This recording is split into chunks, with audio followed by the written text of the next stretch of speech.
Good morning. Good morning. Good morning, everyone. We want to go ahead and get started, so if we could settle down.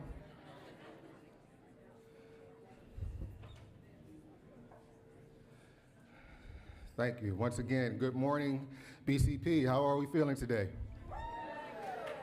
Good, good. So for those who don't know, I am Harold Henry, the Chief of Schools for Baltimore Curriculum Project. Thank you, thank you, thank you. And we want to welcome you today to our 16th annual Leading Minds and Winter Assembly. This is an opportunity for BCP to come together to bring all of our schools together as one family under one banner to talk about a topic that is important to all of our work.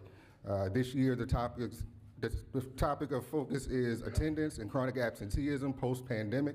As we know, it's been a challenge for a lot of us to get back to pre-pandemic levels in terms of students coming to school every day, being engaged, families engaged, and so we felt it was a good opportunity while we're all together to have these conversations, to learn about what's happening in our schools, what's working, what's not working, but also to get some good advice and tips and good collaborative learning around this topic so that we can take back to our schools for the rest of the year.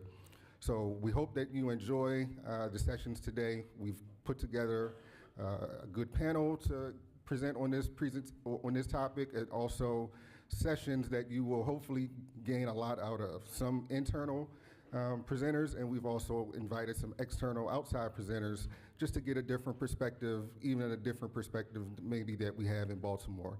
So again, welcome everyone. We hope that you enjoy yourself. And now I will introduce our president and CEO, Ms. Laura Doherty.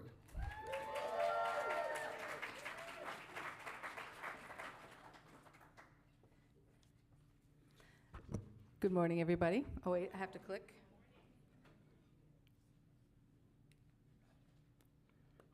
You do it.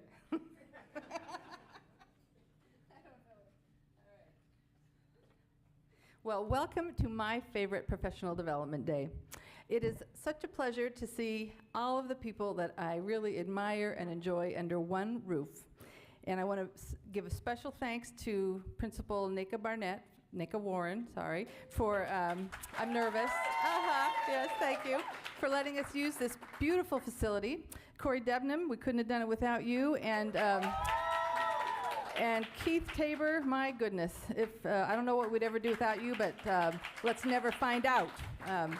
Brianna, you did a great job organizing this. I mean, who knew that the internet would be down city school-wide on this very day? But other than that, this is a really well organized. Thank you, Brianna. It's definitely a group effort here. We got Angela Scott, Chandra, Kendra, Charlotte, Maura. Everybody comes together to make this day happen, so thank you, BCP.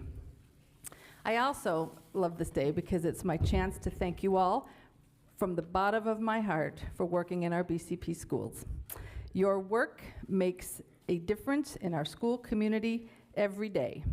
Nothing is more important to our world than nurturing and educating our young people, and you do it so well every school day. The Brenda Kahn Award is a recognition of one of you great teachers. The award is in memory of a BCP coach who passed away in 2019 of lung cancer, I think 3 years shy of making her 30-year mark at City Schools. We have missed her ever since. She was a particularly effective teacher, then coach, and we came up with this award to honor a teacher who exemplifies her level of dedication, preparedness, success, and joy in teaching. And it comes with a $1,000 cash prize. I have a big check to prove it. This year's winner has made a big difference at their school. Since their arrival, their grade level has risen from, I think it was 0% passing the MCAP to 27% passing the MCAP. And their student growth, and their student growth percentile was in the 69th percentile, which is well above the average of 50 for the whole state. If I tell you any more, you'll know who it is. So I'm just going to say who it is. This year's winner of the Brenda Kahn Award is Mr. Corey Isaacs from Pimlico. Come on up, Corey!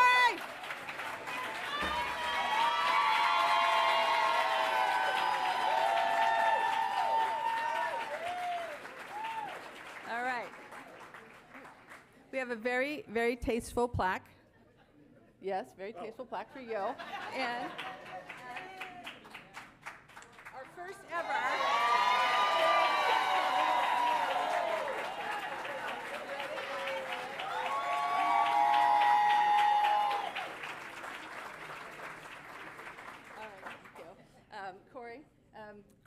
Corey teaches 7th grade ELA here at Pimlico, and I hate to do this with people, but I kind of love to do it to people. Could you just say a word or two about your students?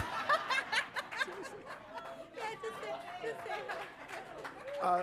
They really don't tell you at all. I'm so honored. It's a privilege, and I'm really grateful to my administrators, to everybody in the BCP family. Thank you guys so much.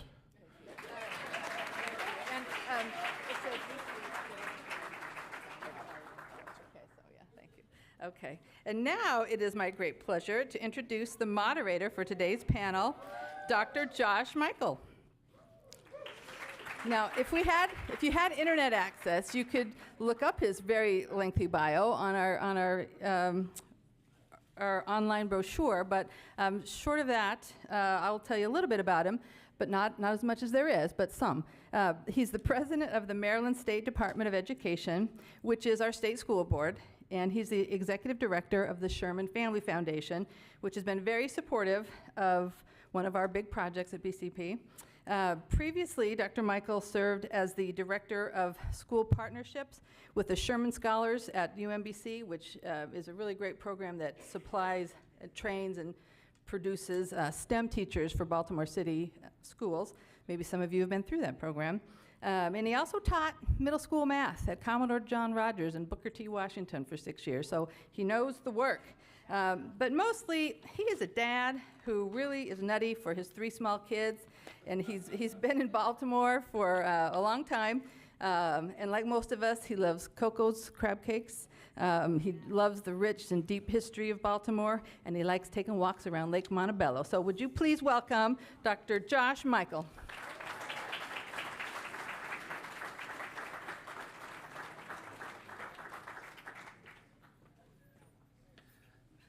Good morning, everyone. All right. I'm glad. I think I'm the only one with the tie on in here, as it should be on a PD day. And thank you for having me. Thank you to BCP, Laura, and the whole team. Really pleased to be here for this critical session and panel, Adapting to a Changing World, Tackling Chronic Absenteeism and Reinventing Parent Engagement and Community Schools in a Post-Pandemic World. Let me go ahead. I am simply here to share a few remarks, but the main show is our panel. So let's get to them. I want to go ahead and invite them up. First, I want to invite Dr. Debra Brooks, who is the director of the Mayor's Office for Family and Children's Success. Let's give it up for Dr. Brooks.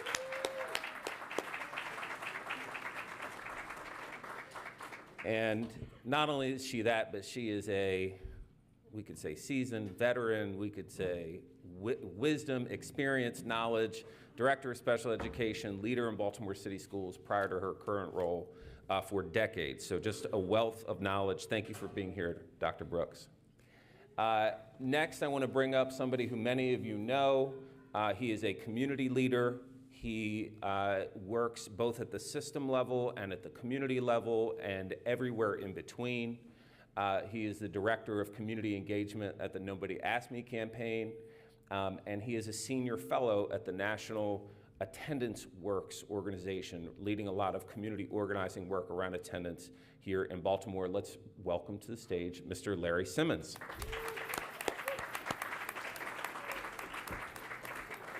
And finally, someone that needs no introduction in this room, but in state and national circles serves as truly a beacon of hope of what a community school means and what excellent principal leadership means. And so I'm delighted to bring to the stage Mr. Mark Gaither, principal at Wolfe Street Academy.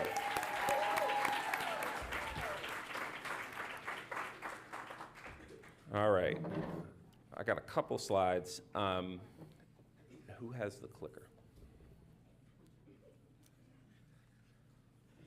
Do we have? Okay, great. All right, we can go back one, and I'll say next in a second. All right, I want to start today's panel conversation by taking a step back to reflect on how we got here. That is, here in a public school, understanding public education as a foundation of our civil society, and more simply, how it is that we came to provide the promise of a public education for children in our state and more broadly in our country. In the formation of a young United States in the 1840s, an abolitionist politician named Horace Mann, he toured the country promoting this notion that a public education would save us from ourselves. He had served as the state superintendent of Massachusetts and later in the House of Representatives from Massachusetts. And he said then, education then, beyond all other devices of human origin, is a great equalizer of the conditions of men. It is in that time period in Maryland's history that we made a commitment to having a public education for all children. We followed suit in 1851 in adopting a new state constitution. For anybody who's a constitutional scholar of the Maryland Constitution, there are like 5 constitutions, but the one we live on today was first adopted in 1851. And you might say, why does this matter? Why are you going on this history lesson? The first component of that is one, that the budget needs to be balanced. So we can't spend more than we have in our state budget. But the second priority in that Constitution coming out of this era of Horace Mann is this Article 8 guarantee of a public education for all children. So in some ways, for all of us, a public education in our public schools is something that we've known for our whole lives. It's a part of the social fabric of the world that we know and that our parents have known. And look, it's been unequal and it's been inadequate at times, and we have spent, those of us who've been in public education have spent decades really thinking about, is this really the education we want for our children?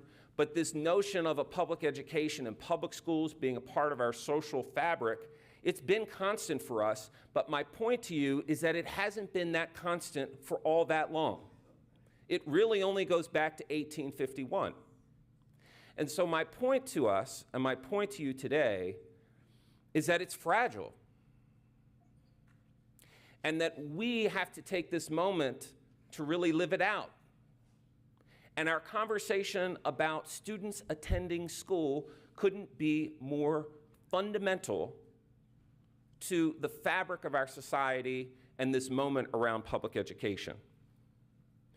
Horace Mann went on to say, and you got to remember, he's talking in the 1840s, and this is a dark time, not all that unlike ours today. He said, education is our only political safety. Outside of this ark, all is deluge. Education is our only political safety. So let's go to the next slide and think about this theory of action in public education. If we build public schools for all children, and look, I want to be very clear and explicit. Horace Mann was a white man, he was a modernist in the 1840s, and we built a segregated public school system to follow. So I'm not saying that we got it right or that we've ever gotten it right, but I do want to acknowledge and really think about where we are so that we don't lose focus on the potential for the future. So again, this theory of action, if we build public schools for all children, generally these two constructs will then come out. One, that students will gain knowledge, but I don't think any of us are comfortable ending there. And John Dewey definitely wasn't. And he talked about this notion of a common social experience. This democratic society is built on the notion of us coming together every day in routine to be a part of something. And that if we do that, young people are more likely to lead productive and engaged lives in our democratic society.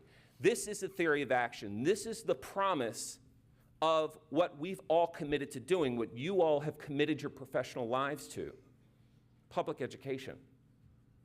Next slide.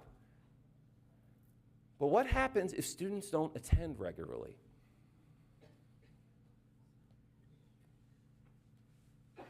And what happens if more students don't attend regularly?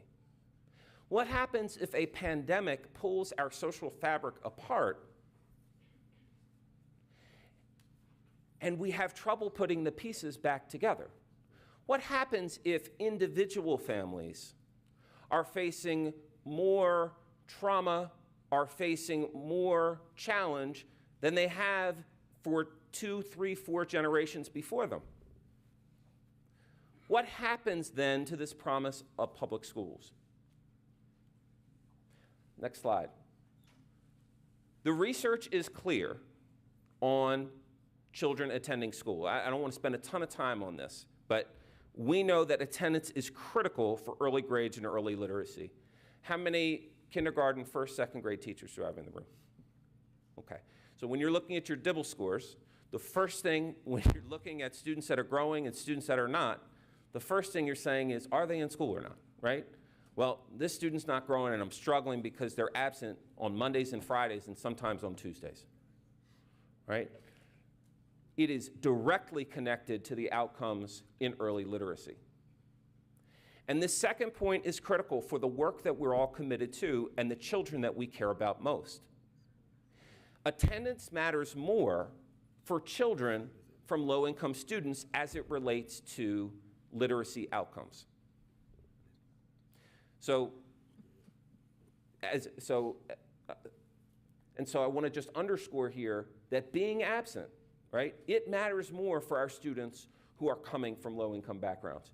To the next 2 points, as we kind of move into middle and high school, we know that attendance and engagement in middle school has a direct connection to high school success.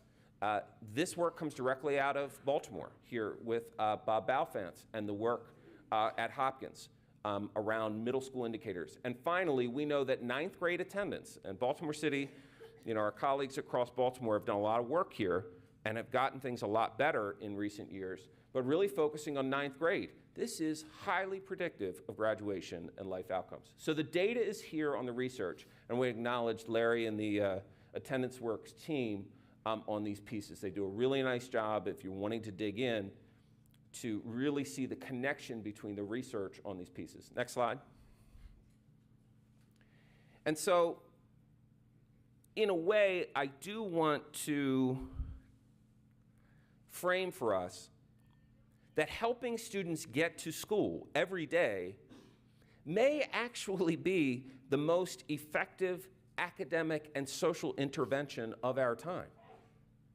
Like, we can get all of the interventions out there, we can bring in all of the high quality curriculum, we can bring in the next set of tutors, but maybe the most impactful thing we can do, and let me say, because our panel's going to walk us through how hard this is, maybe the hardest thing we can do, but maybe the most effective thing we can do is get students to school every day. And I'm not saying this is on us fully in this room. This may be the imperative for us as a community in Baltimore. So let's dive into the data a little bit. So in Maryland, we have a 30% chronic absenteeism rate coming out of COVID. It was 20 before COVID, we'll look at that in a second, but we've set a target by the end of next school year of that getting down to 15%. Let's go to the next slide. Here's where we are. So Baltimore City, as you know, citywide, pre-pandemic, had high chronic absenteeism, 42%. That means 42% of students are missing, by the end of the year, more than 10% of the school days. That number jumped to 58% during the height of the pandemic, and it has steadily dropped down to 49% at the end of last year.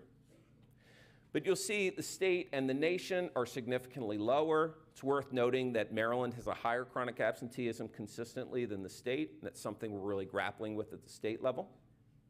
But you'll see these trends. And as you all know, this work is getting more and more stubborn. We've gotten many of our principals and attendance teams, you've done the work to get many of the students back in school. But what we're facing now, this work, the lower that number gets, the harder it is. Let's go to the next slide. This is a little small, I'm sorry about that. But I want to draw here for us, you can see the trends of attendance on the left. And this is broken out by elementary, middle, and high school statewide. And then on the right, you'll see elementary, middle, and high. When you dig deeper into this data, we actually have fairly high chronic absenteeism rates in pre-K and K. That's not about our pre-K and kindergartners. This is about our partnership with families and the habits that we put in place. Let's go to the next slide. Chronic absenteeism here by local education agency. You know Baltimore City is the highest generally. This is 23. Let's go to the next slide. 24. Go to the next slide. This is here if you want to look at it later. Hopefully the slides will be updated. But what I want you to see on the left is if you look by jurisdiction, ranked by the actual change between 23 and 24, you'll see Baltimore City had one of the highest reductions in chronic absenteeism, but I'd say not the highest. And that's something for us to think about. Even though we have the highest rates of chronic absenteeism, you know, Baltimore County actually outpaced us in reducing the chronic absenteeism rate. And then on the right side, this sorts by the percent of students that are economically disadvantaged. And we know that number's a little bit off because of how we do direct certification and those pieces, but generally you can see chronic absenteeism rates considering social factors and economically disadvantaged as a proxy there. We'll go to the next slide. And again, this is our state trends in chronic absenteeism. We can go to the next slide. All right, and then by student group, and you can look at these. I'm going to roll through these at the moment. We can keep going. All right, so the question for us and for our panel is what happens if students don't attend school regularly? What does it mean for us, and how do we move forward? I don't profess to have any of the answers. That's why we have a panel. But the problem is big. And I want to just frame again that we are living through extremely tough times, and that there are undoubtedly tougher times ahead. But I would offer to us that it is in times of great darkness that the direction of the light becomes that much clearer. Amidst a time of feeling overwhelming powerlessness, the power we do have becomes that much more clear. Indeed, amidst this chaos that is the world that we are living in today, we possess the power to shape our own communities, to build the social fabric, to strengthen our civic institutions, primarily public schools. And I would argue that fighting for that fabric around our children in our public schools is within our control. We have the ability to come together, to build and strengthen this community, to build around our children, but only if our children are actually in our schools. Cesar Chavez said, he said, once social change begins, it cannot be reversed. We have seen the future, and the future is ours. The question is, where do we go from here, and how do we ensure children are in our schools? All right, I will turn it over now to Dr. Brooks, who's going to really back us into this perspective around family engagement as we build this social fabric. So, Dr. Brooks.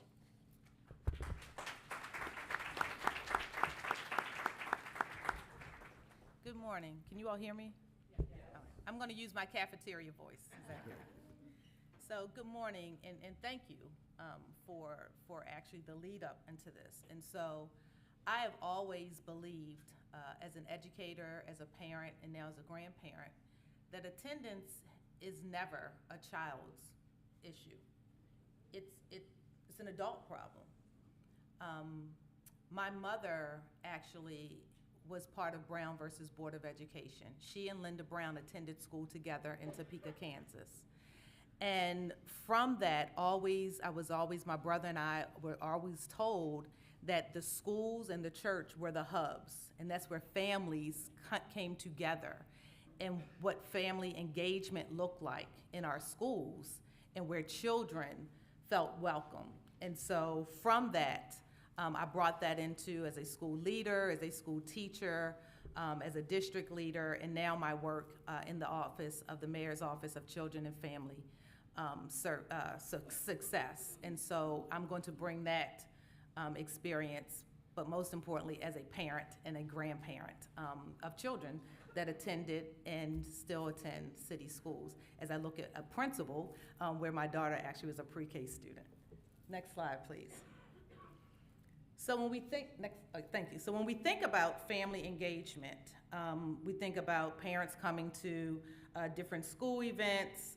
We think about the partnership where our schools and families come together through the learning process. But let's think broadly. Let's go big and think about this more. And so let's not think about encounters, but really think about engagement, because there's a difference. We know that we have different back to school nights, or we have other events where families come in and we take the data to be able to say we have X number of families that came. But then what is the follow-up behind that? How are we having families actively involved in those academic activities? And have we thought about what that engagement looks like for a parent, a grandparent, because we have we should have a 3-gen approach, a grandparent that can't really engage in those academic activities. We heard about early literacy. Early literacy doesn't start when a parent or grandparent comes into the school building. Early literacy starts prenatally, when a mom is pregnant and the household is reading to that baby in the womb. Early literacy begins in Head Start or the child care provider. So how are we connecting with our Head Starts, our Judy centers that may not be connected to your schools but are in your communities, to the daycare providers that are around your schools, that eventually those young people are going to be entering into your school buildings? That's early literacy.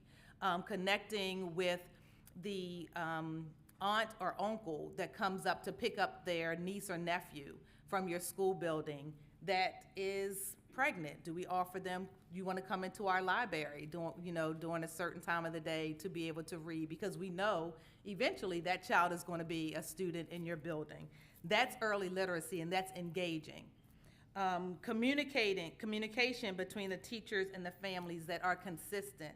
And I know I'm preaching to the choir, but just also thinking that we're not just communicating when Debra is showing up in a certain way, but communicating consistently when Debra is showing up, good, bad, or indifferent. Also participating in all decision making. So those of you that know me or don't know me, I was an ARD manager, and I know that I'm dating myself because some of you don't even know what ARD is. ARD is admission, review, and dismissal. So how do we allow parents, grandparents, caregivers to show up in that decision making so they feel like they're actually a part of the decision making, helping them understand the process? Again, that's engagement.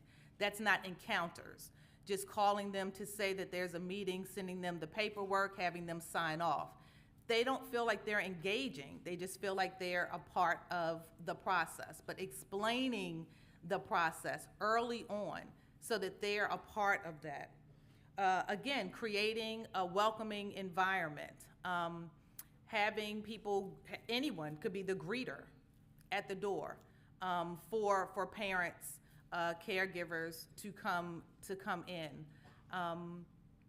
I just think about what that looks like at some schools. every single morning, having someone right there. A good morning goes a long way.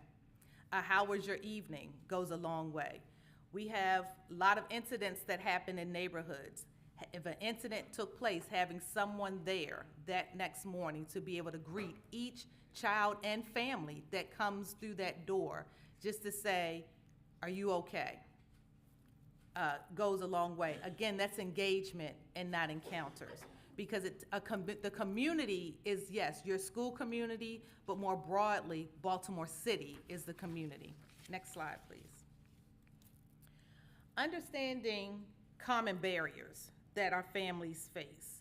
And so moving from city schools, which is huge, to city government, which is even larger, because that includes city schools, and then young people that live in the city that attend schools outside of city schools, thinking about what families are facing. So I heard oftentimes, well, this family does not really care because they don't show up. Well, time constraints. We know, unfortunately, many of our families are working not just 2 jobs, but 3 and 4 jobs to just be able to not be housing insecure.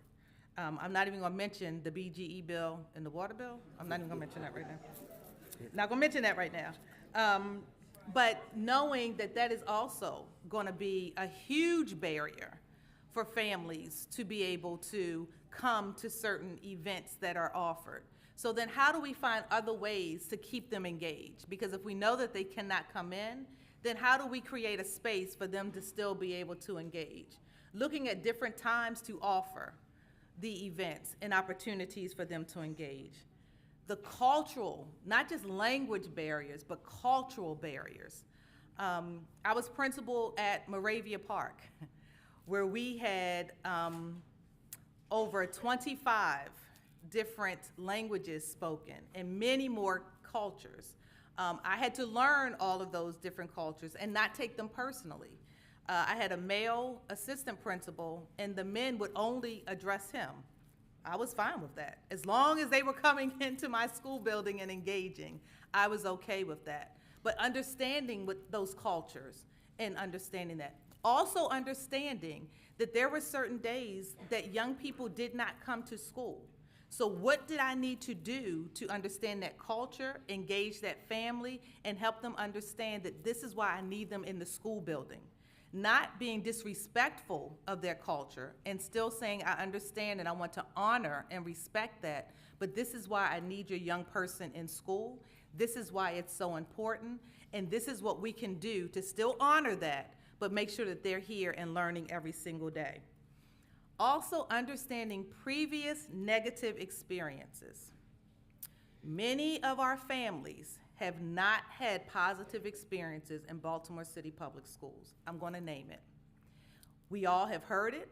Some of us may not have had a positive experience in Baltimore City Public Schools, but how do we then listen to it, acknowledge it, understand it, hear it, and then move forward so that they don't continue to carry that throughout their experiences with their children.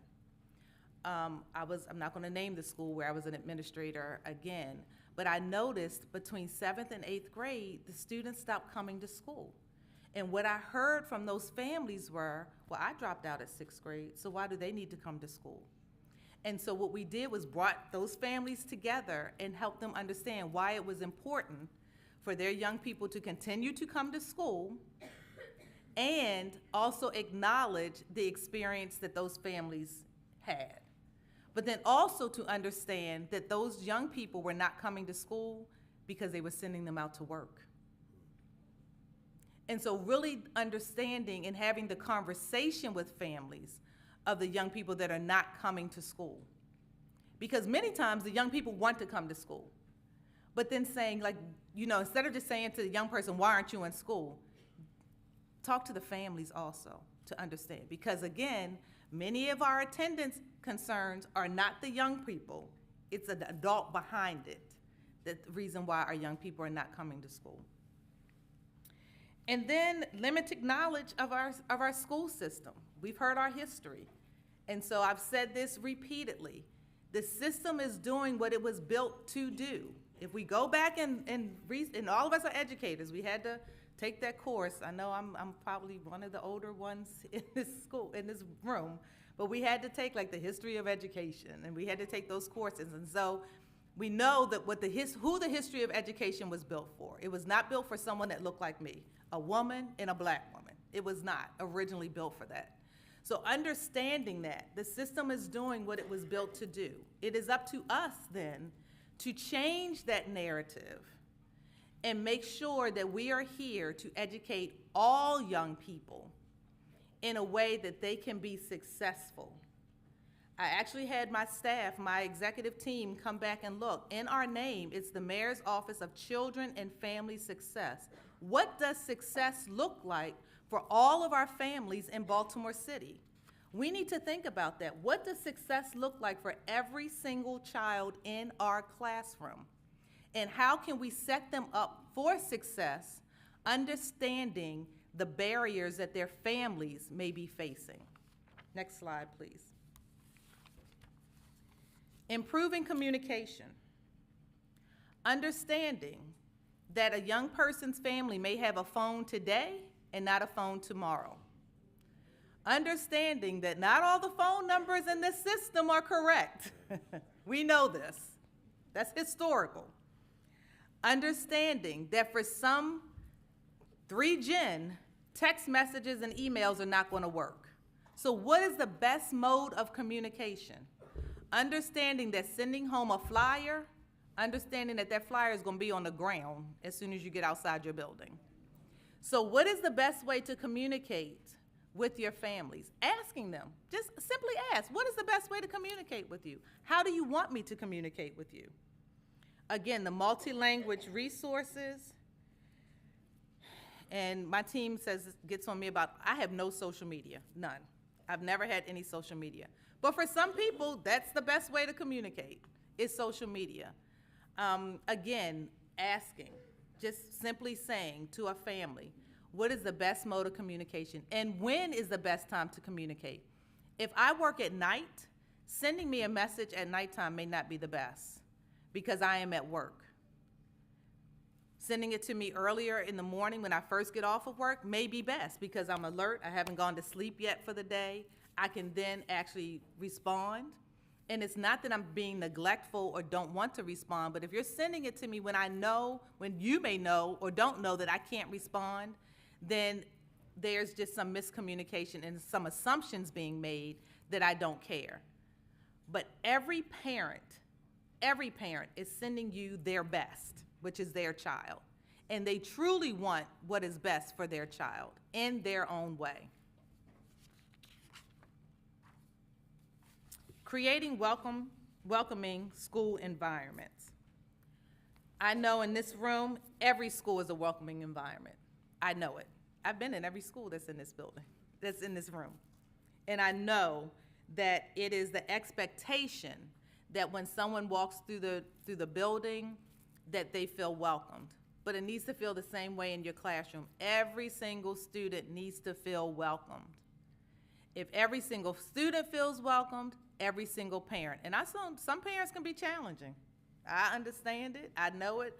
I know that sometimes it's like, oh God, here comes that parent. I don't feel like dealing with that parent. And I understand that. And then there's ways in which you can communicate and deal with those challenging parents in a way that there's a win-win for everyone. And it's most importantly, a win-win for that student. Because if a parent doesn't feel that they're being welcomed, they're not going to send their child. If they feel some kind of way about a teacher, about a staff member, they're going to feel that their child is going to get the brunt of that, and they're going to stop sending their child consistently to school. Also, it's very important that everyone receives the cultural training. Not certain teams, not certain staff, but everyone in the building, because everyone in the building touches children. Every single staff member touches a child. And parents and families and caregivers want to feel like they are empowered in the education of their child. We know that there are some families that are limited, or family members that may be limited cognitively. They may have some social emotional concerns, but there's ways in which you can address them that you're not speaking down to them. There's ways that you can show that they can still be engaged and they can feel empowered in making decisions through workshops, through partnering with other outside agencies, organizations that can also make them feel empowered. Again, that decision making, even in my role that I'm in now, I hear from families all the time to say that they attended a school event, but they just did not feel welcomed or they didn't understand. Are there any other resources that can assist them? And so what I do is work with the family and the school to try to come up with ways in which they can restore that relationship and provide some additional resources for that family. Many of you know that we had at one time had a much larger population of young people that were receiving specially designed instruction. And so with that, there were and continue to be a large number of adults that had some challenges in the education system. And so when they come to back to school nights or reading engagement, literacy engagement, or math engagement, they show up, but they're not truly able to engage. So they feel that they're not able to participate in a way. So acknowledging that and coming up with different ways to engage them in a way that it's scaffold, even for our families.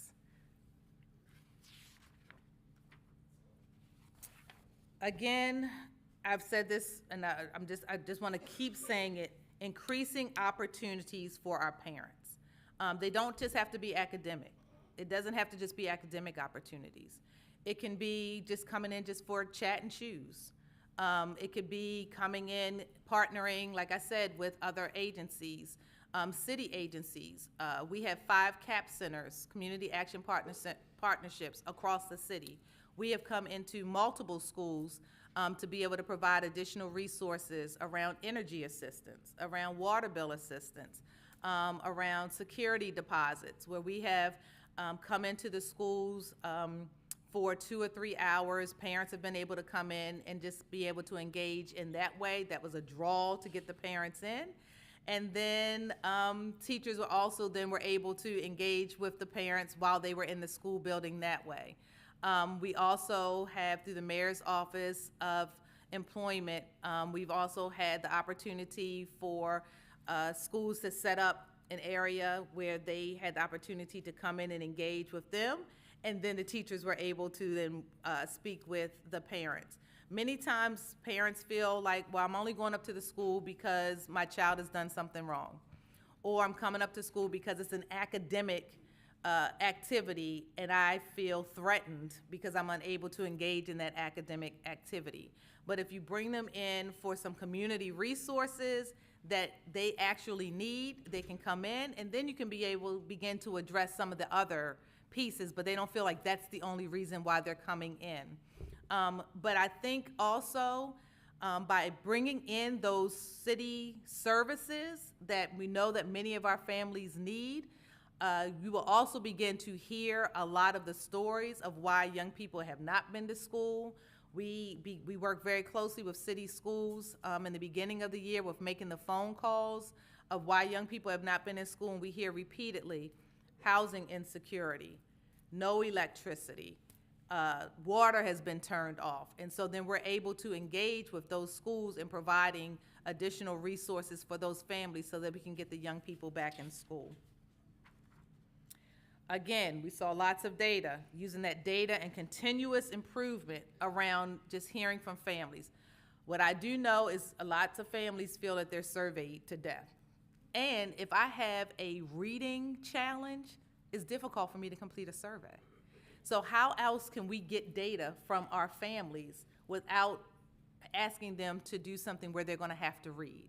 So just trying to think of other ways how we can gather information and data from our families that's not going to cause them to become anxious about having to fill out something that they may be challenged in trying to fill out. And then again, you heard me speak a little bit about our role as community partners.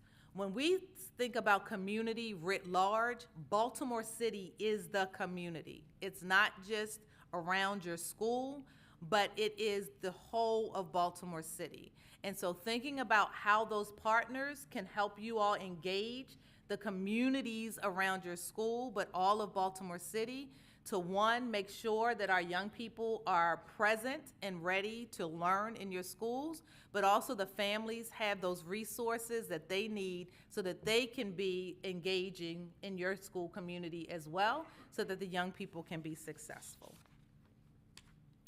Again, I just want to thank you all for providing me the opportunity to share a little bit more about family engagement. I know that you all are already doing a wonderful job with this, but this was just another view or perspective of how we can continue to engage our families.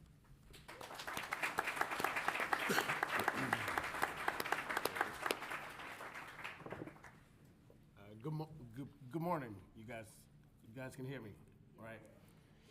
So I just want to thank you guys for having me here today, but I do know that the experts are in the room, and so we're sharing space together. And I'm probably not going to really tell you much of what you don't already know, but I really want to spend some time clearing up some misconceptions about attendance, about our young people, about the barriers that young people face to coming to school, right? That's really what the conversation is about today, right? So chronic absence is not truancy. Those are two different things. Truancy is a much more punitive way of looking at young people missing school. Chronic absence really comes from young people missing at least 10% at the beginning of the school year, or just how it kind of trickles on, and folks not really understanding that. Thank you, because I didn't even say next slide. Appreciate it, it was already there. So we're talking about students missing 10% or more of the school year for any reason, unexcused, excused, and suspensions, right? And I think that's where sometimes families don't understand it. And some of us who are in the classroom don't get it, right? The young person might have missed 2 days this month, 2 days next month, 2 days the third month. And now at this point, they are at that stage of being the verge of becoming chronically absent. And when do we begin to start having these conversations with young people? Next slide. And so the warning signs show up very early. By the second week of school, we can already tell which students may be at risk by chronic absentee. By the second week of school, we should already have jumped in and jumped on those young people who have already started missing 1, 2, 3 days of school in the second week. And so I've worked with families and students who, just like I just mentioned, who oftentimes don't understand. Sometimes teachers don't understand that timeline and how that those missing days add up. Next slide, please. And so we do understand, and we've talked about it, we've heard it a couple of times during the day, that young people, during the morning, that young people aren't the cause of their chronic absence. They aren't the reason why they don't come to school, right? Now that might be true for early elementary and middle school, but I think sometimes by high school, we have lost parents and young people are making the decision to come to school or not. So young people are sometimes coming to school and don't make it to any class. They're just there, right? And that tells us that there's some services that are being provided beyond the academics that those young people are looking for. And then sometimes they're just looking for a place to be, right, rather than being in the classroom. And so, again, chronic absence is often the symptom of a much bigger issue. It's poverty, it's housing instability, a lack of transportation, health challenges, and food insecurity. But all of those really lead into a larger systemic issue that some of us are constantly kind of fighting against, right? So those are those little things that we can probably work against, but all of those really fall into a larger systemic bucket of issues that we need to be able to push on our city leaders to support us and making those changes, right? These are not issues that have not existed before. I'd say that these issues probably have been exasperated by COVID, but these are not issues that are new to many of us, right? Any of us who even attended a Baltimore City public school or any public school have seen or been a part of some of these issues or have experienced some of these issues ourselves, right? Mm-hmm. We'll make sure we're all in here together. Next slide, please. Oh, thank you. You're already there. Look at you, on it. And so what we see, right, are students not showing up and that, oh, can you come back? I'm sorry. And so what we see, right, what we see of us who are sometimes in the space with young people, we only see the top of the iceberg, right? But some of us who have the work of community school coordinators, social workers, or even teachers who really just like to dig in, kind of get to that systemic space of what really is happening to our young people. Right? And I think that oftentimes the community only sees that the tip of the iceberg. But in the work and in the research that my colleagues and I do, we've kind of began to call that this mundane violence that young people often exist in, right? From the time they wake up to the time they get on the bus to the time they walk into the school, there is this weight that is constantly placed on young people, right? And we are expecting them to make it through that weight. Next slide. And so here's the reality. School can't fix this alone. It can't be done just with the schoolhouse and the folks that are there. Folks are doing a good job, but this isn't something that school can take on by itself. Right? It takes all of us. Oh, next slide for me, please. And so Dr. Michaels began to show some data, some of the similar data. I'm going to kind of go past some of this, but you can leave it for a couple just so you guys can get that. But again, the reality is that school can't do this alone. It takes all of us, families, community organizations, businesses, churches, synagogues, working together to make school a place where students want to be and can be, right? And so that is us stepping outside of what we know sometimes as being the normal thing for school. That makes I believe that there was an opportunity during COVID and after COVID for us to really rethink how we were educating our students, right? Are we really using student and youth voice to create the programs and the opportunities that really work for them? Or are we just saying, yeah, we talk to some young people, right? Because a lot of folks do that. Yeah, I talk to young people, but you don't see any of the effect of that conversation with those young people, right? And they're still not showing up for school, or they're still not showing up for your program, but you keep talking to them. And so, who's in the village? Next slide, please. Before we go past this, I just wanted Dr. Michaels brought this up, Dr. Brooks also brought this up. These are Baltimore City schools currently. These are Baltimore City schools, and I just wanted folks to see where we are against individual schools, not the district, but individual schools against the state. I just thought that was important. When I first saw this, I was blown away. These are individual schools against the entire state in Baltimore City.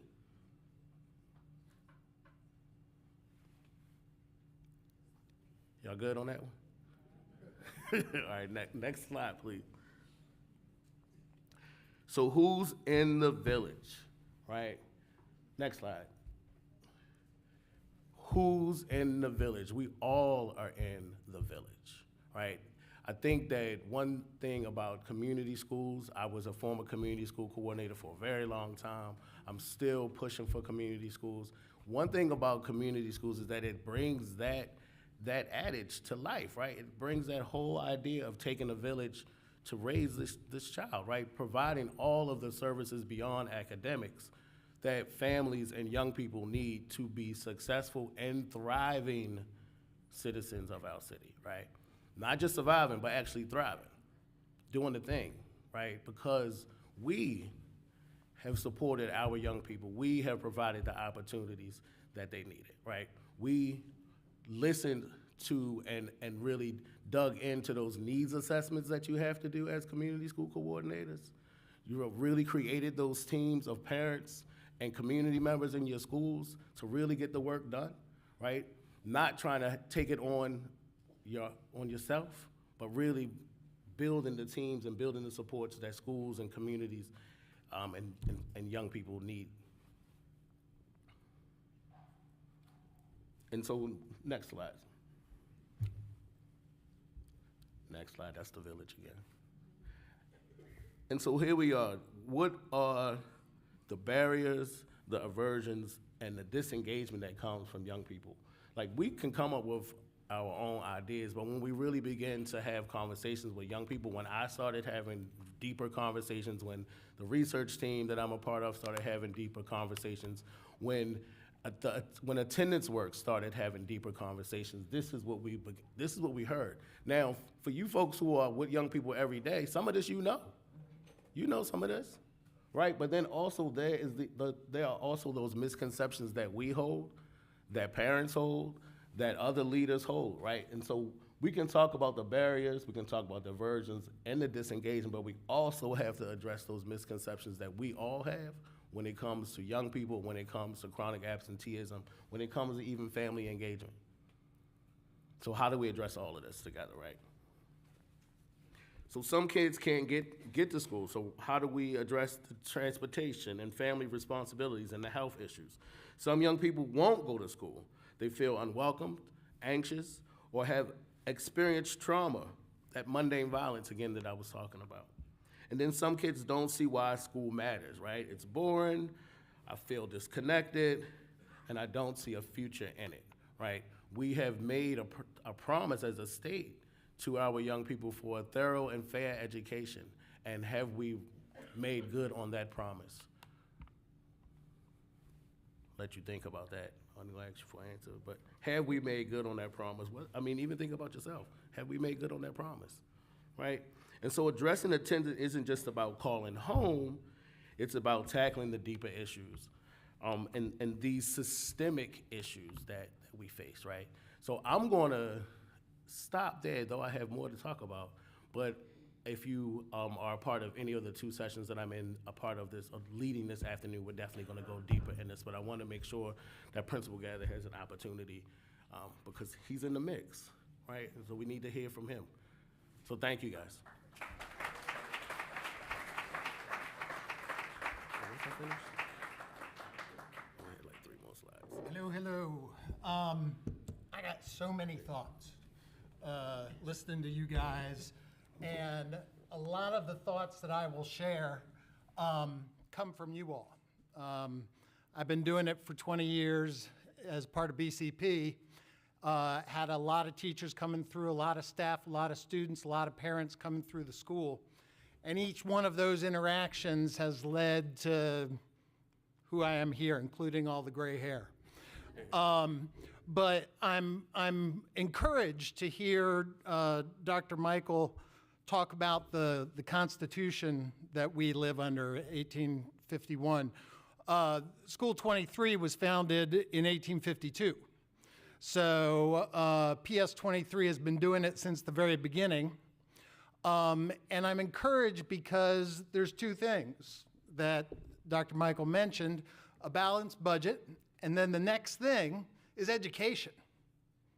And a few years ago, we being the large we, and we in Annapolis, and we across the state, laid out in the blueprint what high-quality, world-class education looks like.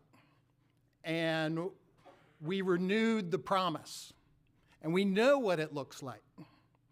And what BCP has been doing for 30 years or so has been working to both discover and fulfill that promise. And so when I mention a few things here today, I came at it from a principal standpoint in a school. I hope that each of you all look at it and see if it rings true for your own role in these educational communities that we're putting together. So first, next slide. Yeah, skip on by that. That's us. So the ask, what we are asking of our families, of our kids, of our partnerships in the neighborhood, of our legislators. All we want is for them to join us in this journey. I don't think many of us, and I don't think many senators or congresspeople or researchers would say, I know the answer. What we say is, I've got some questions, I have some ideas, let's do this together. And that's what, as a principal, and I hope you all as teachers, as custodians, as paraeducators, as after-school folks, think when you are approaching your kids, when you're approaching your families. Next slide. The problem is that it's more complicated than rocket science. Scientists get to take a little bit of this and a little bit of that and put it together, and if they do the same thing every time, they get the same reaction every time. We get a different reaction after recess. We get a different reaction after executive orders are signed. We get a different reaction because, my dog threw up in the morning and I'm an hour late because I had to go change my clothes. Rocket scientists don't have it that hard. So we've got to come back together over and over again. Next slide. But there is a solution, and yet we persist, is the solution. We persist with looking at the research. We persist with listening to our kids and our families and our community. We persist in saying education is the second highest thing in Maryland, behind a balanced budget, that our citizens deserve. And if we persist in those things, what will happen is that we will build the schools that our children want to come to, that our families want to send their kids to. It's kind of, I'll date myself to Field of Dreams. I think it's that. If you build it, they will come. We get most of the kids in our schools by asking, please come to school. That's the 80%. We're in Baltimore, faced by all of those under the iceberg level things. Those are the kids that show up in spite of all those things. But then that other portion, and it doesn't surprise me that our numbers, your chart with the state versus the city schools, or the conglomerate of that, it doesn't surprise me that those numbers are behind the state. We are close to being back to pre-pandemic numbers. It's not good enough, but we haven't built the place that these kids, that these families want to come. We came up with a plan, now we implement. And we persist. Now, there are many things. I do not pretend to know all of the ins and outs of Annapolis or even City Hall or Annapolis or Washington, D.C. But we have to hold what is dearest to us first. And Maryland's Constitution writers, whoever they may have been in 1851, had that right.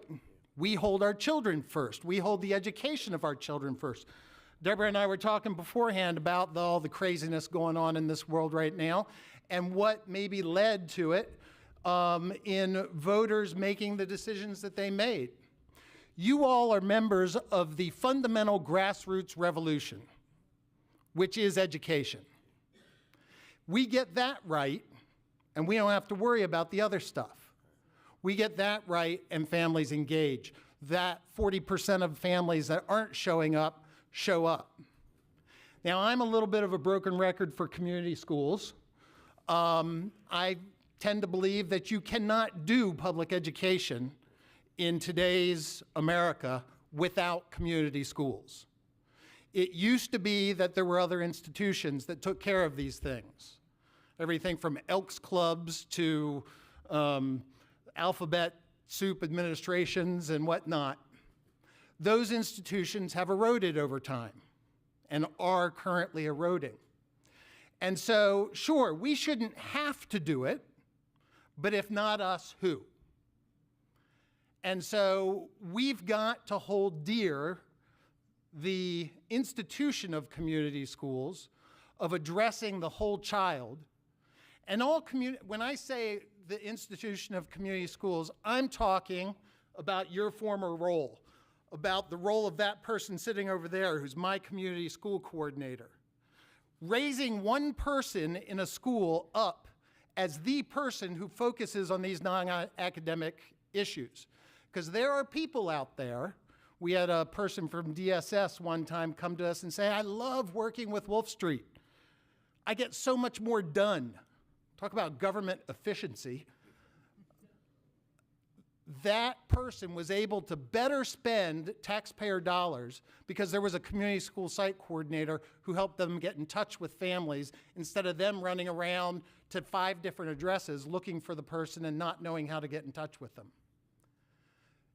Those things are what allows us to build the place that we need to build to support our kids.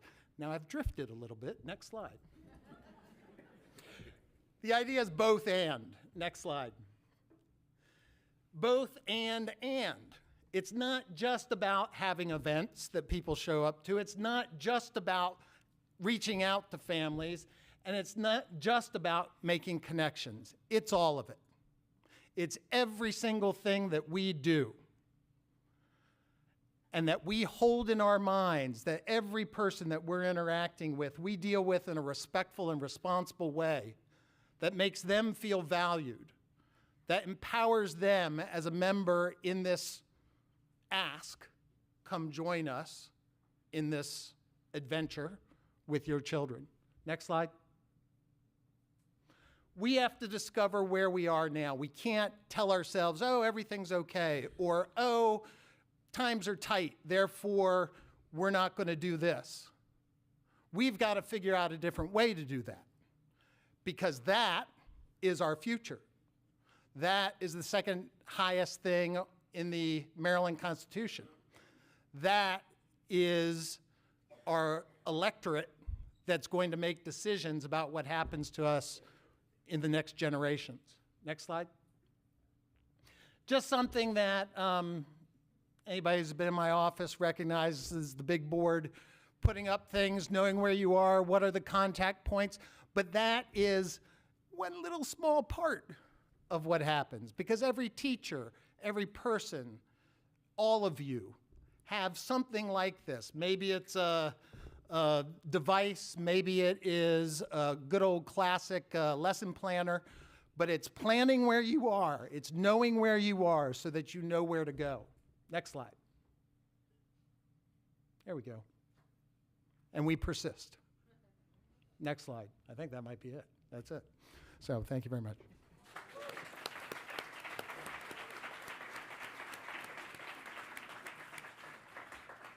Well, thank you very much to our panelists. This has been a great discussion this morning. We have some questions. Everybody should have had the opportunity to get an index card when you came in. If you don't, hopefully we can have some passing around. And we're going to start to take some questions as they come up. And while on those index cards, while we're waiting to receive any of those index cards you'd like to pass in, I'll start our panel on our first question. So Principal Gaither, you grounded us in this promise through the blueprint. And we should get really specific. Not just did the blueprint bring us new investments in public education.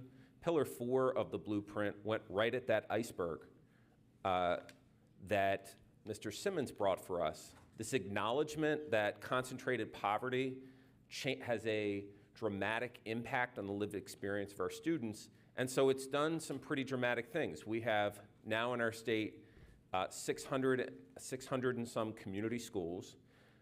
But in our community schools, many of which we serve in, that serve our highest poverty communities, we have a community school coordinator, we have a nurse, and right now we have a per pupil allocation of about $2,400 per student. So in a school of 500, that's an additional investment, mostly from our state, of $1.2 million. And so my question to the panel is, what will this work look like when we talk about building the school that people want to come to in this moment when we actually have the resources? And I should say, we're one of the lucky, right? We're in a state and in a city that acknowledges that this is the path forward. What is that work that we need to do right now in our community schools, and what will success look like in the coming few years as we make these intentional investments? So we became a community school in 2007. Just to ground it in some data, in 2007, we were the 77th highest performing elementary school in the city. We were in a cohort of schools that was being looked at by the state to be taken over because of persistent failure. We became a community school. We joined Baltimore Curriculum Project, and we brought together what we refer to sometimes at Wolfe as the three greats: great people, great programs, and great strategies. The work of being a community school is one part of the solution. It's the part that prepares and actually works to level the playing field so that children can come to school ready to access and able to access the great learning that you all provide them each day. At Wolfe, it is, and I believe everywhere it should be seen as, a gradual process. We went from 77th to the second highest performing elementary school in 10 years. And that's the time frame that it takes, but that is also the time frame that worries me the most when I think about purse strings and budgets and the process by which we are able to do this. A lot of times we want to see quicker turnarounds than a decade. But when it has taken us since 1851, 174 years, to get to where we are, it's going to take some time to get out of it. And a decade starts looking like a really short time. But the work is the work that has to happen over a very long time in a consistent, persistent way. Not necessarily, okay, you've had it for 2 years, why are you at, 64th instead of at, second? Thank you. Yeah, I would add and agree, especially since there have been this influx of new schools, right? There's a work that where you have to bring people along, and the mindset work that has to go along with that for your school and for the community to be successful, and it does take some time. I was a coordinator in the early 2000s when it was just new and fresh to the city, and there weren't many schools, and coordinators were really doing the work as community organizers as well, right? And so it looks a little different now, but I think folks do have to understand that it's something that's going to take a while, but it happens. Great. And I would just also add that it's a partnership with not just the schools, but with the broader community to include city resources. And so in my role, the first thing that I did when I came to city government was to reach out to city schools so that we could meet with the school coordinators, meet with the school social workers, meet with the school psychologists and other staff so that they could know what the Mayor's Office of Children and Family Success does and how we provide additional resources and coordinates across city agencies to be able to support our families and our schools. Because I think working in silos has been a problem for our families and for our children. Excellent, thank you. So we've gone big picture with the blueprint. I've got like 4 questions here, Principal Gaither, about this 5th grade morning meeting you've got. Can you talk about that morning meeting, particularly morning meetings with the parents of 5th graders? What does that look like, and what's the impact been? Well, I get my 5th grade teachers up here. I know that they're both here somewhere. But so it's not particularly just 5th grade. Each morning at Wolfe, and we have a benefit of a space that we can all sort of fit in. It's our starting to every morning. We have all the kids and about 30 or 40 parents in the cafeteria every morning. That's after everybody has been greeted by one of us at the door every morning, rain or shine. And it's simply, I think of it as the joys and concerns of Wolfe Street. I'll shout out to our robotics team, one of our 5th grade teachers being the coach. Just won the first place in the robotic design, the design of their robot at the Lego robotics competition this past weekend. And we had the kids stand up. Some of them had to raise their hand because they were so small you couldn't see them when they stood up. And we gave them a shout out, and people applauded, and it was part of building what the kids want to be there for. But likewise, if people are playing too rough on the playground or drawing on the walls in the bathroom, we talk about that, because the type of community that somebody wants to come to is a community that holds respectful accountability one to the other. And so if something comes up where we need to talk about that, we talk about that. Frequently, we have our parent meetings right afterwards. We have a somewhat captive audience of, like I said, 30 or 40 folks. We get rid of the kids and we do our parent meetings, whether they are our monthly meetings where we bring in BG&E and we bring in healthcare individuals to help our families understand how to navigate those barriers that we all saw. Other times it's know your rights as an immigrant that we're having. So it's a face-to-face. Excellent, thank you. All right, let's shift gears a little bit. There's some question about strategy here. We've got different perspectives. We've got a lot of resources from the mayor's office. Larry, you've got kind of the citywide view and a national view. Principal Gaither, you've been doing this work. You're getting your chronic absenteeism down. Where should schools and teams be focused? The question is, we've got a big problem in Baltimore City. We've got about half students chronically absent. We've got some students that are, maybe attending 50% of the time. We've got some students that are on that cusp of chronic absenteeism.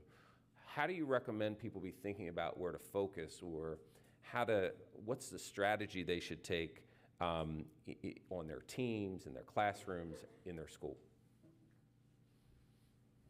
I would definitely think about your tier 3 students and how you invest and support those young people and how you really dig in. And oftentimes when you look at that tier 3, it's really intensive, right? Sometimes it is mentoring, sometimes it is those supports that need to happen for families.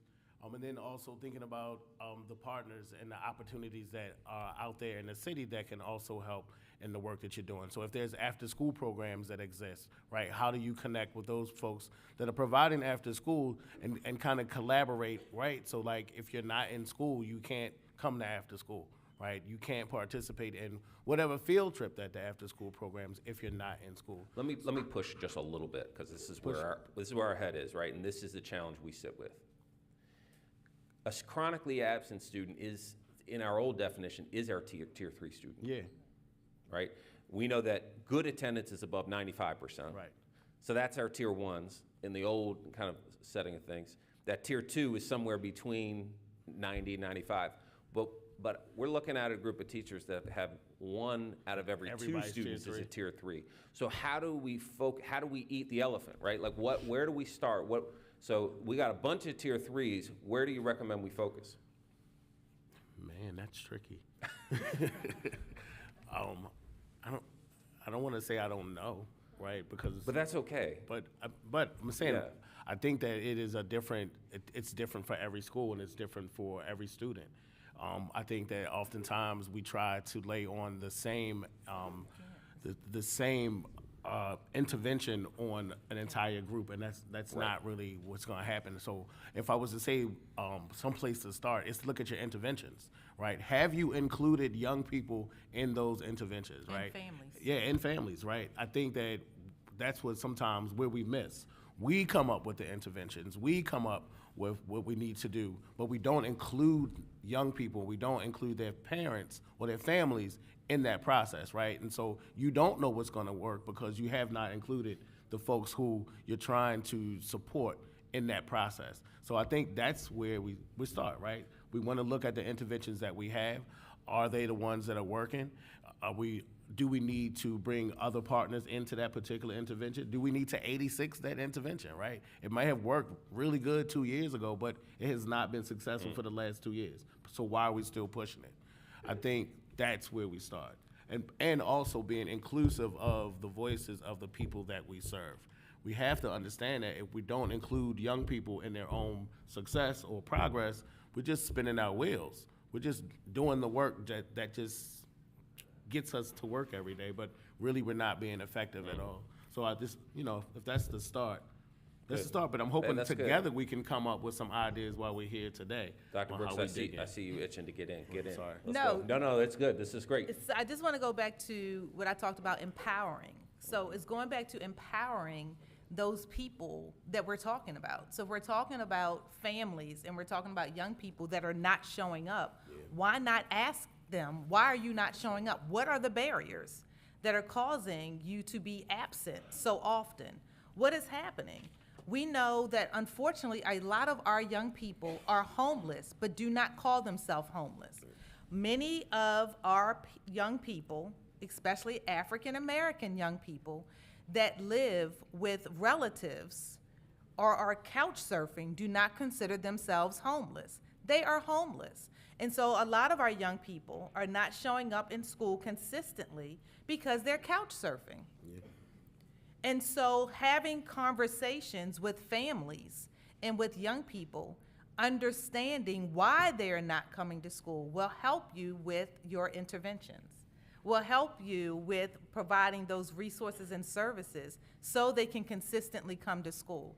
So again, reaching out, understanding, really having real conversations. I cannot begin to tell you the number of conversations I've had with families to help them understand you are homeless.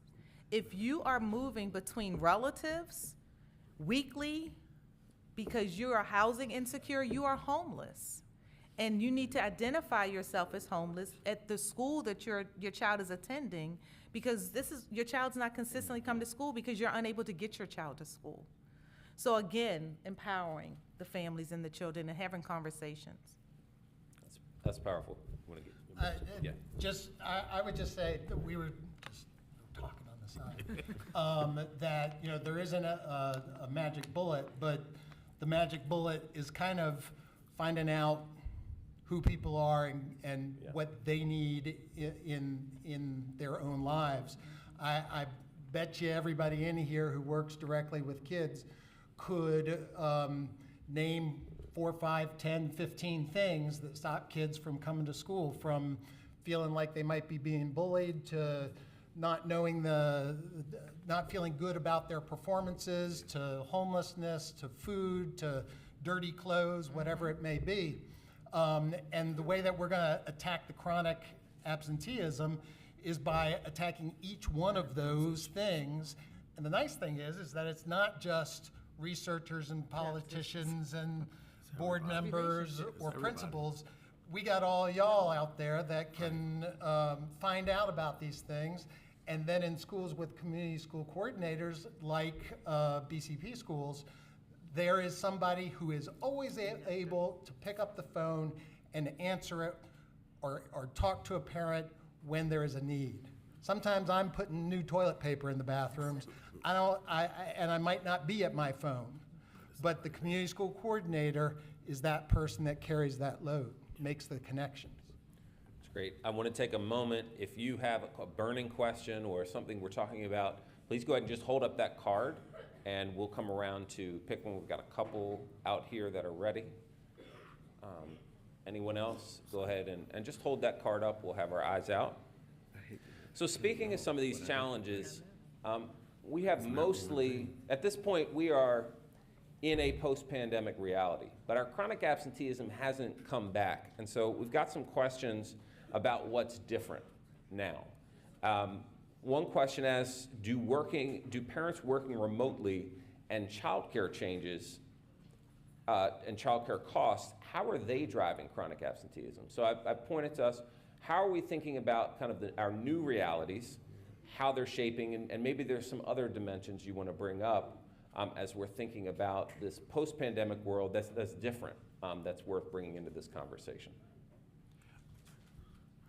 I often think about the fact that how young people have become more entrepreneurial during COVID, and that struggle to get young people, like I could go to school, but while COVID, I made money being a content creator. Why do I need to now go to school, right?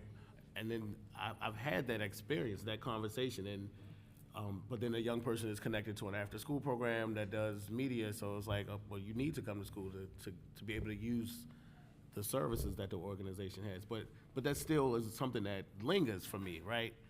How do we compete with the fact that I've made enough money to even support my family, right? And my parents or my parent or whoever's in the house knows that, and so they're not always pushing me to get to school because they know that I've become a breadwinner in the household as well.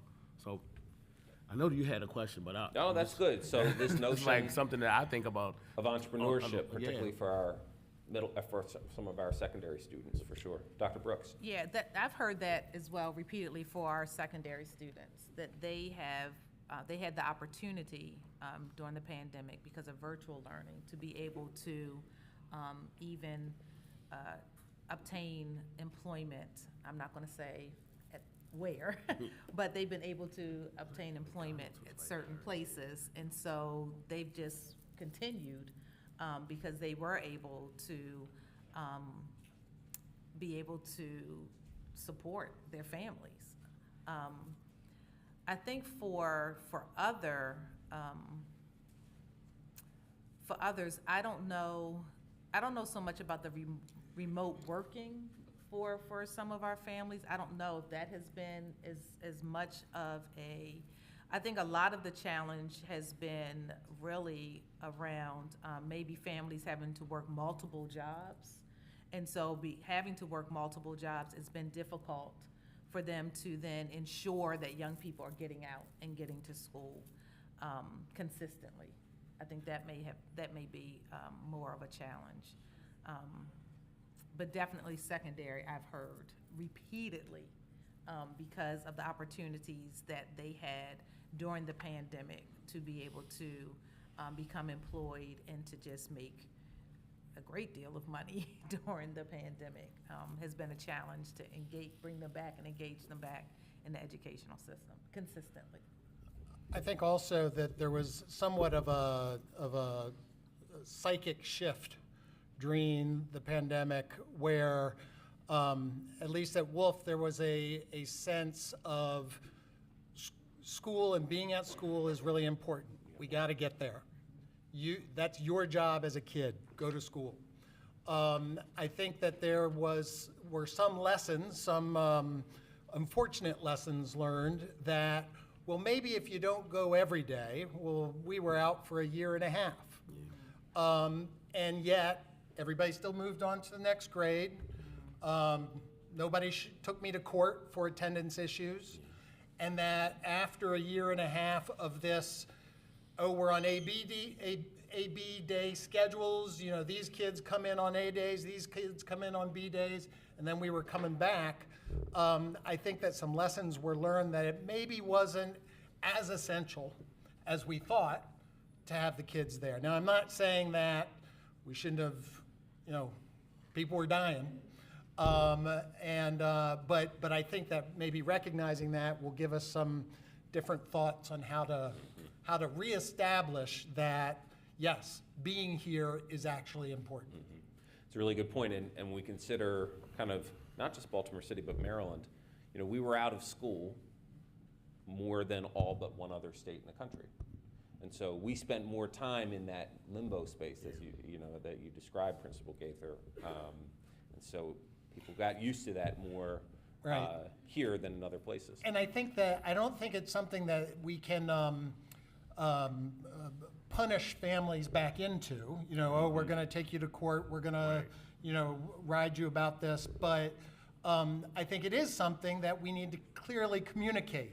If a child isn't showing up on time or isn't showing up a number of days, that needs to be reflected somewhere on report cards, in comments, in conversations, that this is a true impact on your child and your child's future. And it might not result in being held back a year, particularly if they've already been held back a year, but it is going to result in self-esteem issues, in performance issues, and all these other things. I think that's the start, right? At the very early beginning, at the beginning of school, maybe even in August before school starts, really having those honest conversations about attendance, right? So that it's not a surprise, you're not disconnected from families, right? Where you are only having a punitive conversation, but really, I think back to when I was a community school coordinator, and I would spend late July, early August, doing home visits, looking at the attendance data from the previous years, seeing who ended in June kind of shaky or who just was a mess, right? And so during the summer, I would go and visit. Hey, you ready for school? We cutting hair next week. We got uniforms coming up. So anything that I would hear on why I'm not going to be able to be ready, I was already ready for you. And I'm 3 weeks out. You still have 3 weeks to get all this stuff. I'm just stopping by to make sure you're okay. That's the beauty of having a community school coordinator on your team, that they can do that kind of stuff, right? And with fidelity, right? They're the ones who are really building those relationships. Because so again, back to what Principal Gaither said, that that's one, at least there's that one reliable person in the building that mom knows, that grandmom knows, auntie, uncle, whoever, and that young person knows, right? Because I've stopped past your house, right? I've sat on the porch with my mom and whoever else and had conversations, real conversations about attendance, really showing them how it adds up, right? Not all the flash and glam with it, but really getting into the conversation and respecting people's humanity, right? You are human, I'm a human, and this is the deal. I think what we just keep hearing consistently, and I leaned over and I said this, that this is such a free flow. What we're hearing consistently is relationship. Mm-hmm. Building authentic relationships from the beginning with families, with children. And I think that is what's key. When you have authentic relationships, you will see young people show up for school because they know that you authentically care about them as a human being. And families will also see that you authentically care about the well-being of their children, and they will send their children consistently. Great. We got a question from a teacher in the audience asking if we know of other schools in Baltimore City that have similar demographics to BCP schools that are really excelling in reducing chronic absenteeism. And so I'd just reshape the question as well and kind of offer, what are some practices or places? How do we open that conversation, not just within BCP, but across Baltimore as well? So I know the mayor has started the attendance challenge to award schools that are doing really great work with improving their attendance. And what we have seen consistently with those schools that have been improving their challenge, again, is just some of the work that you've heard here on the stage, where they are reaching out to families of young people that had not been attending school consistently, reaching out to those families to see what are the additional resources or services that they may need.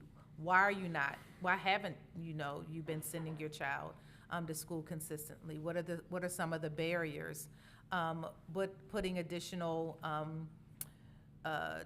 resources in place within the school building, having the school community coordinator present.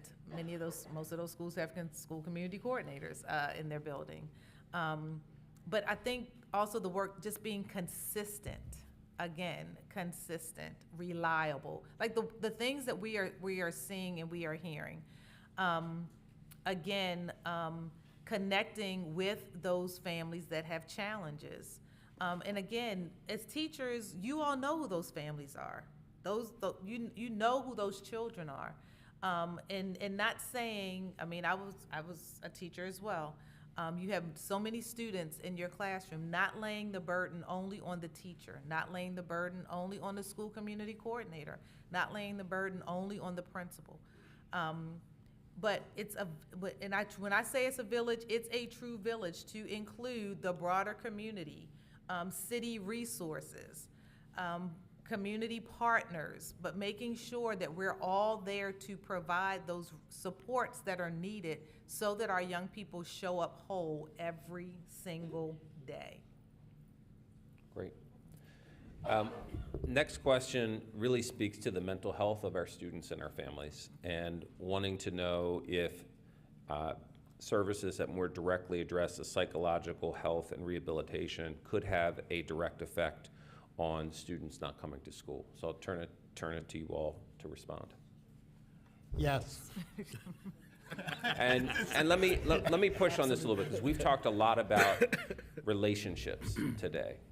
But relationships are not enough. No, it's not. Right? So what does the work look like? Right.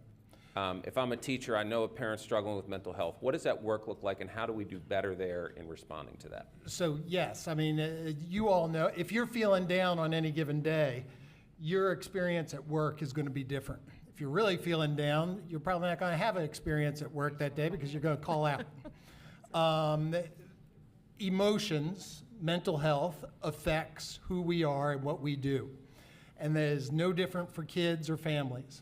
If a parent is struggling with mental health issues, they are not going to be as capable to get up and get their kid out of bed and get their kid to school. And the work in the school building, I think, the Baltimore Mental Health Partnership, been around for many, many, many years. It's not in every school, should be, but not in every school. Having social workers, having partnerships with schools of social work.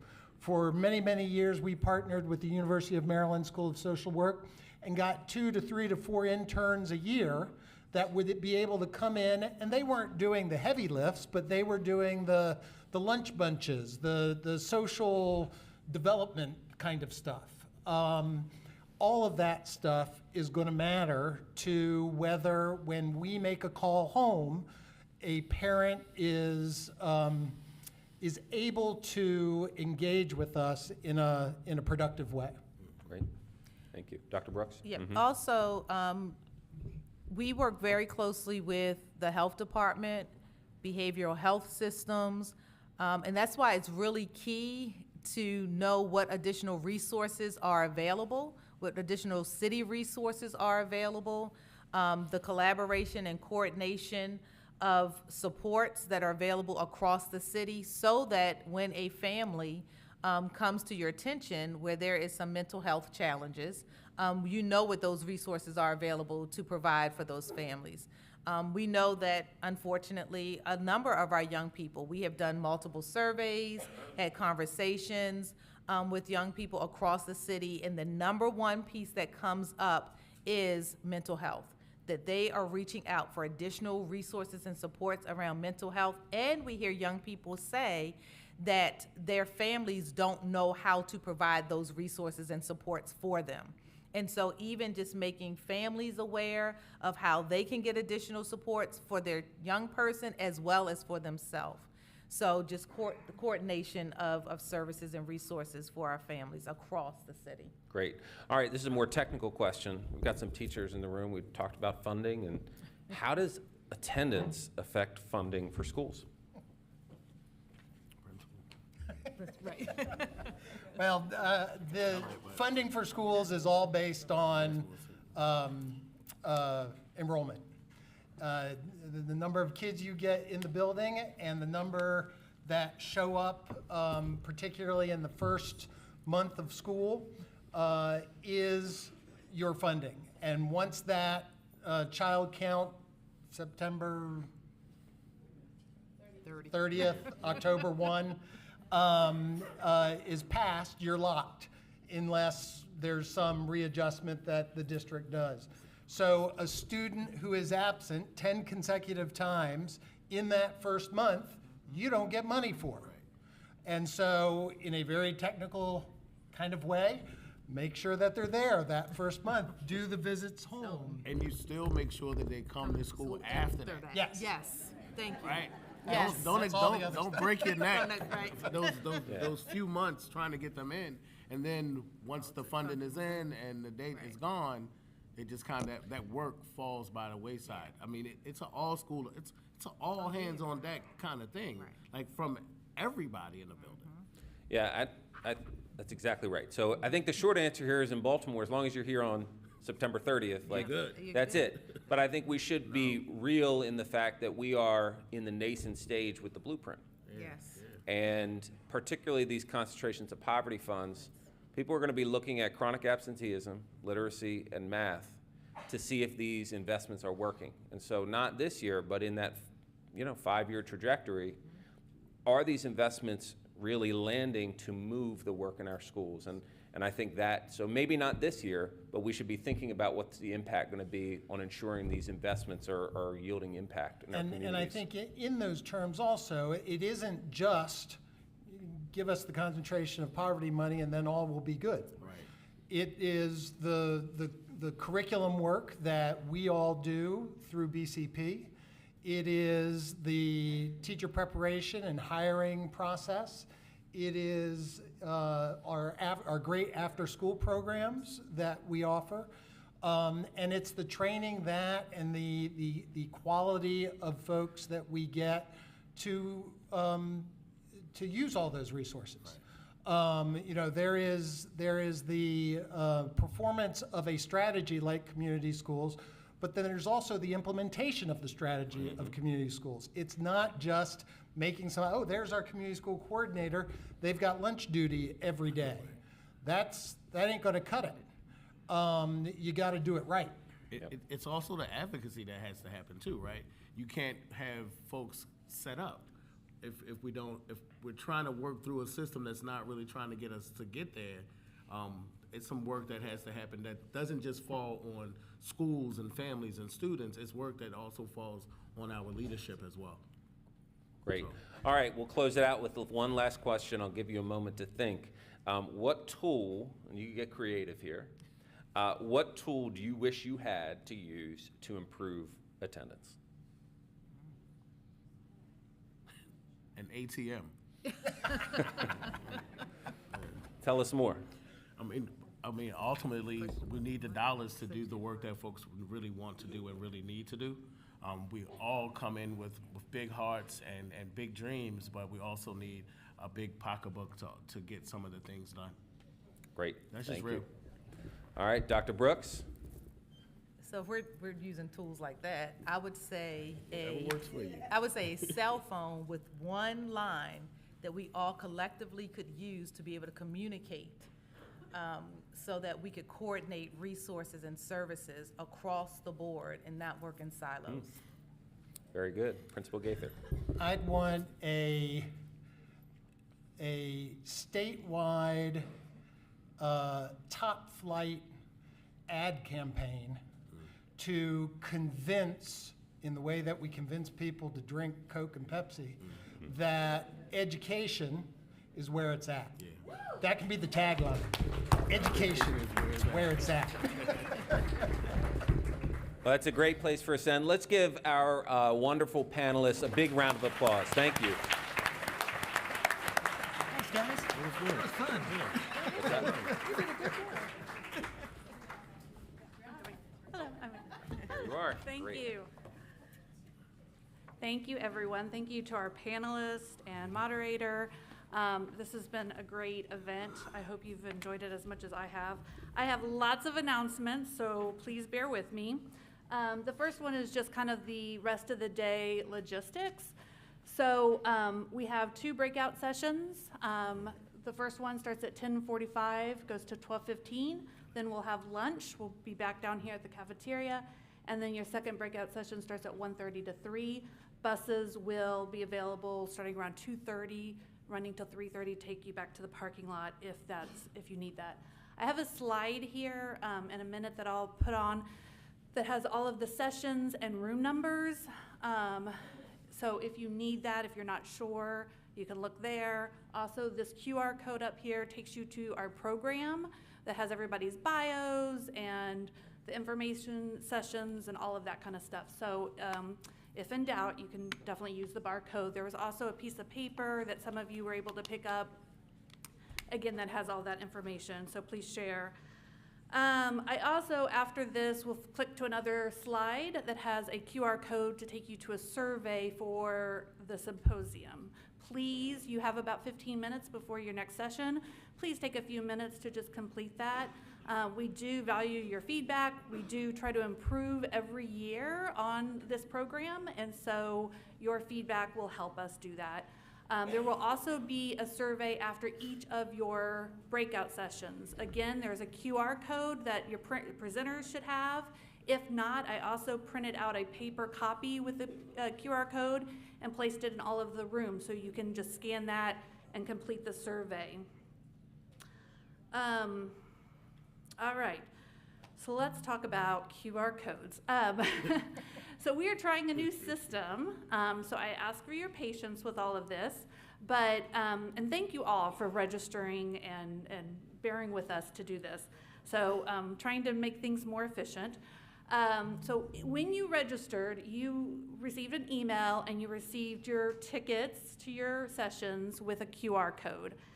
If you cannot find that, search your email for your BCP's 2025 Leading Minds Afternoon Session tickets. That's the subject line. So if you search that in your email, you should be able to pop it up, and then we are going to scan that QR code in your sessions. If you can't find it for some reason, you're having technical difficulties, whatever, never fear. The old way is always the best way. We will go back old school, get a piece of paper, we'll write down your name. I need your school name as well. I don't know everybody and where you all teach, so please put your, if nothing else, your full name and your school. If you want to give me your email too, that's fine. And then I can check you in manually. All right, I already mentioned that there would be a BCP person in each of your rooms to scan your QR code. If this is very important, guys. So, because this has to do with food. So everybody who signed up before February 6th, you were able to choose your lunch option. If you registered after February 6th, I had to give the caterers a head count, so I took that lunch option off registration. So you are not guaranteed a lunch.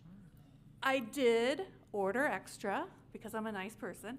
But so I'm just saying you're not going to be guaranteed the lunch that you may want is basically what I'm saying. So I ask that you kindly wait to the end. Again, we do have QR codes for lunches, so we can make sure that if you signed up for a lunch, you're going to get your lunch. But if you did not have that option, please wait to the back of the line, let everybody get through, and then whatever we have left, you can choose.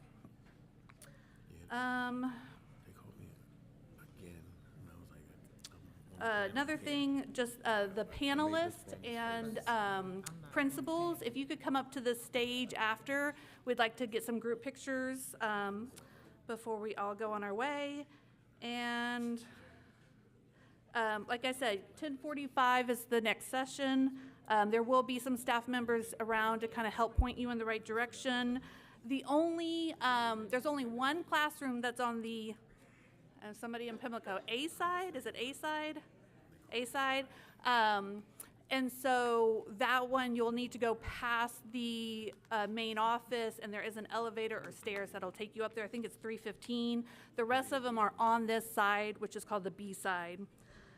We also have coffee, juice, and more pastries, I believe, out in the cafeteria. So if you want to grab a little snack before your next session, please do so. I'm going to click to a couple different slides. Thank you all. Bye.